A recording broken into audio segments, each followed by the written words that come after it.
Yes, sister, most welcome. Good evening, Dr. Nayak. Good evening. My name is Perin Abbas. I am born in a Muslim family, but not a practicing Muslim, because I don't understand what I'm supposed to do. So my profession is that of a management trainer and a life coach. My question for you today is, I see a lot of Muslims around me, they follow the religion because of fear. Fear of Allah, fear of going to hell. And my question to you is that shouldn't this be based on motivation to do the right thing as opposed to fear of burning in hell or roasting in hell, as I've seen in some of your other lectures? Sister asked. Yeah. Yes, anything else? No, this is it. Thank you. Sister asked a very good question. That she sees around, she says that she's born in a Muslim family, not a practicing Muslim. Inshallah, we pray that she becomes practicing from today, inshallah. Dr. Zakir, there's another woman. She's also Christian. Sorry? We have another lady, she's Christian. After, let me answer the question first. Sure. The sister said that she sees around the Muslims that many a time they follow the teachings of Islam because of fear. So shouldn't it be, fear is not right, it should be love. Why people follow because of fear? Sister, Allah subhanahu wa ta'ala gives guidance in the Quran. And while giving guidance, He gets people to the straight path in three ways. With fear, with love, and with logic. Depending upon the requirement, the best is love. Even logic is very good, alhamdulillah. Even fear is good, depending upon the situation. Sister, I'd like to ask you a question. Suppose, are you married? No, I'm not. Okay. Maybe your younger brother.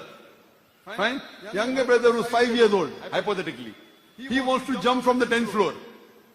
You tell with love, no brother, don't jump. He yet wants to jump. What will you do? Will you slap him or not? Yes. When you slap him, he gets scared. He will not jump. I will tell, oh sister, you are a terrorist. You are making your younger brother scared. See, first you tried with love, he's not listening to you. You slap him, he gets scared, he doesn't jump. Your reason was, you are cruel to be kind. You are cruel to be kind. You slap him because he is illogical. He doesn't understand the matter with love. Because if he jumps, he will die. So to prevent him from dying, you are slapping him, he gets scared, he benefits. You may or may not benefit, but he's benefiting. Similarly, Allah subhanahu wa ta'ala in the Quran, He speaks with love, He speaks with logic, He even puts sometimes fear. So then He also attracts people with Jannah. That if you do good deeds, you go to Jannah. Love each other, help your neighbors. When you're helping others, so all these things, one is reason and logic, one is fear, one is love. Fear is also a factor which does really help a lot, because those who are not logical and those who don't believe in love, fear helps. And once, when they try following with fear, once he becomes the adult, then he doesn't require fear. Then logically he will not jump. Correct, sister? Correct. They think that children are brought up, at least I've been brought up with mainly fear of Allah. So it's generally to do with, if you don't do it, this is going to happen. So there's less of... What I would say that the people who brought you up did not bring you up in the right way. But now they won't be responsible, you will be responsible because you're an adult, sister. Now you're an adult, you cannot say because the people who brought me up, because they brought me up with fear, no, I'm not a practicing Muslim. Allah will question you. Now you heard the lecture of Quran and science. Was there any fear in it? No. Yes, the last statement did say about the pain receptors, but that was scientific. Fear was involved in it, but it was scientific. What I am asking you, after you heard this lecture, don't you think Quran should be followed? Yes. So now you have no excuse. You had excuse till yesterday.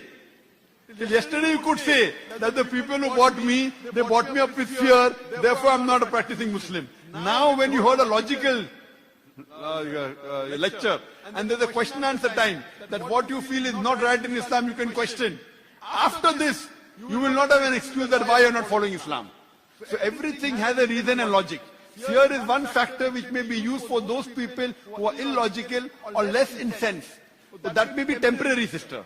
Now surely that after you have heard this lecture which is based on reason and logic and science, you have no excuse for not following Islam. And anything what you don't know, the Quran says, ask the person who knows. So anything you think about Islam, that fine, Islam says that, it may say that you have to fast. If you don't fast, you go to hell. You can ask a scientific person, I can give a talk on scientific talk on what is the benefit of fasting. So those people who don't understand reason and logic, they may get convinced for fear.